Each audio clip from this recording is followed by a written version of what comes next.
The crystalline chamber of the Galactic Consul fell silent as Ambassador Elsa Chen stepped through the dimensional gateway. Her boots clicked against the prismatic floor with a rhythm that seemed almost threatening in the hushed atmosphere. Around her, representatives of 47 species, some gaseous, some crystalline, others incomprehensibly alien, turned their various sensory organs toward the human. Elsa had warned them. 3 times, in fact. Counselor Vexthor, a towering mantis-like being from the Kresh Dominion, raised one of his 4 serrated limbs. The human speaks out of turn, he chittered through his translator implant. Your presence here is merely a formality. Earth's petition for protective status has been denied. Your world will be harvested for its resources within the standard cycle. Elsa smiled. It wasn't a pleasant smile. I'm not here to petition, she said quietly. I'm here to deliver a final warning. Laughter rippled through the chamber, or what passed for laughter among species that communicated through bioluminescence, chemical signals, and quantum entanglement. These were the powers of the galaxy, civilizations millions of years old, with fleets that could crack planets and technology that bent reality itself, and they were laughing at a human. Elsa reached into her jacket and withdrew a small data crystal, placing it on the hovering presentation platform. The holographic display activated, showing a blue-green world floating serenely in space. This is Earth, Elsa began. Population 11 billion. Technological age barely 300 years. By your standards, we're infants. Primitives. Not even worth the effort of a formal conquest. Precisely, Vexthor clicked. Which is why your world's resources will be efficiently extracted. Your species will be relocated to preservation colonies. The Consul has been more than generous. Generous, Elsa tasted the word like poison. You know what makes humans different from every species in this chamber? She didn't wait for an answer. We're the only species that evolved as persistence hunters. We're the only ones who developed on a death world with a yellow star, heavy gravity, and an atmosphere that would kill most of you within minutes. We're the only species that climbed to the top of our food chain not through venom, claws, or natural armor, but through sheer, stubborn refusal to quit. The display changed, showing humanity's brief but violent history, wars, plagues, natural disasters, and humans, always humans, clawing their way forward.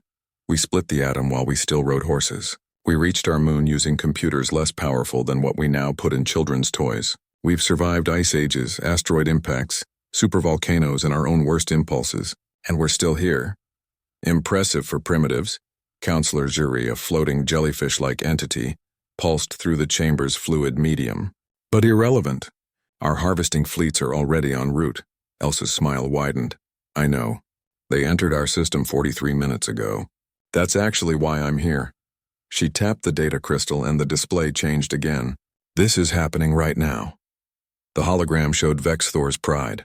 The Kresh Third Fleet, 200 warships strong, entering Earth's solar system. The vessels were massive, each one capable of sterilizing a continent.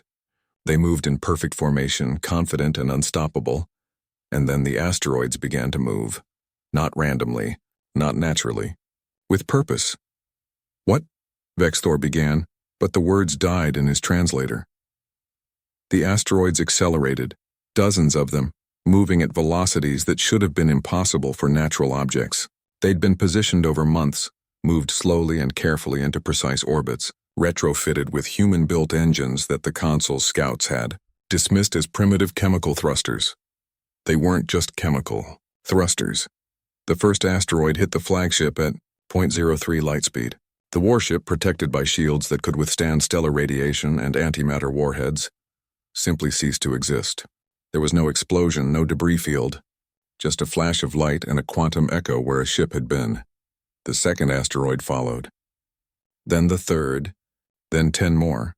The Kresh Third Fleet, the pride of a civilization that had conquered 1,000 worlds, was obliterated in 70 seconds. The Consul chamber erupted in chaos. Dozens of species began shouting, chittering, pulsing, and broadcasting their shock and outrage simultaneously. Elsa stood calm in the center of the storm, waiting. Counselor Zuri's colors flashed an urgent red. You've just declared war on the entire Galactic Consul. You've doomed your species. No, Elsa said softly, her voice somehow cutting through the noise. I've delivered a warning. The same warning I've delivered 3 times before. She gestured to the hologram, which now showed Earth's orbital space. Not just asteroids, but thousands of objects. Satellites, platforms, dormant weapon systems humans had been building and hiding for the past 2 years, ever since first contact. Here's what you don't understand about humans, Elsa continued. We don't have energy shields.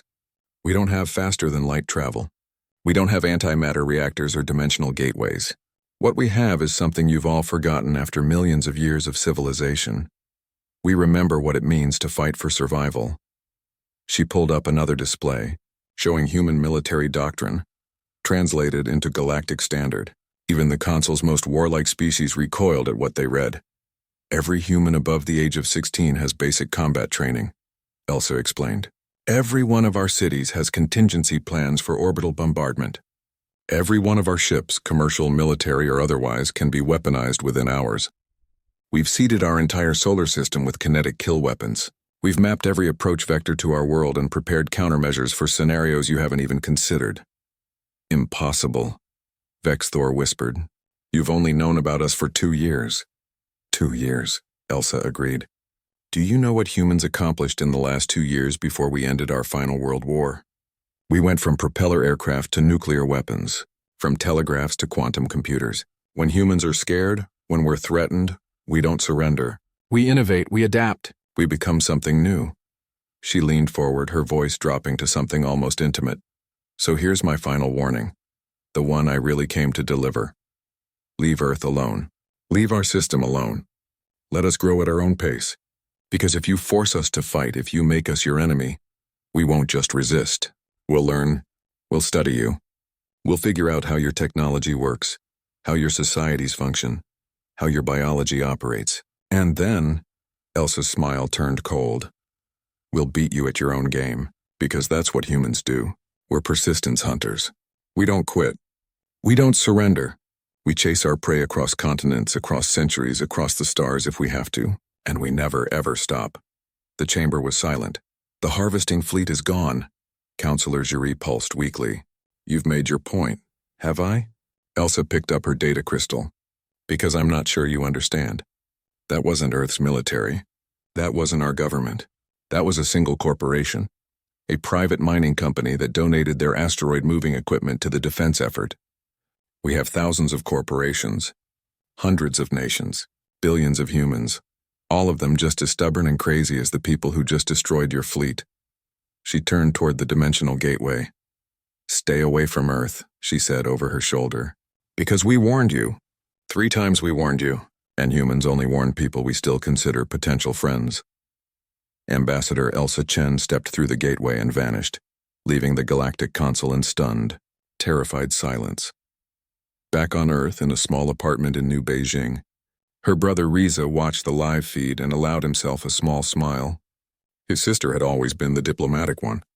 He was just an engineer, part of the team that had figured out how to turn asteroid mining equipment into the most devastating weapon system humanity had ever created. He glanced at the blueprints on his desk, plans for the next generation of defenses, the ones they'd start building tomorrow, just in case the Consul didn't take the warning seriously. Because humans, as his sister had so eloquently explained, were very good at preparing for the worst, and even better at making sure it never happened to them twice.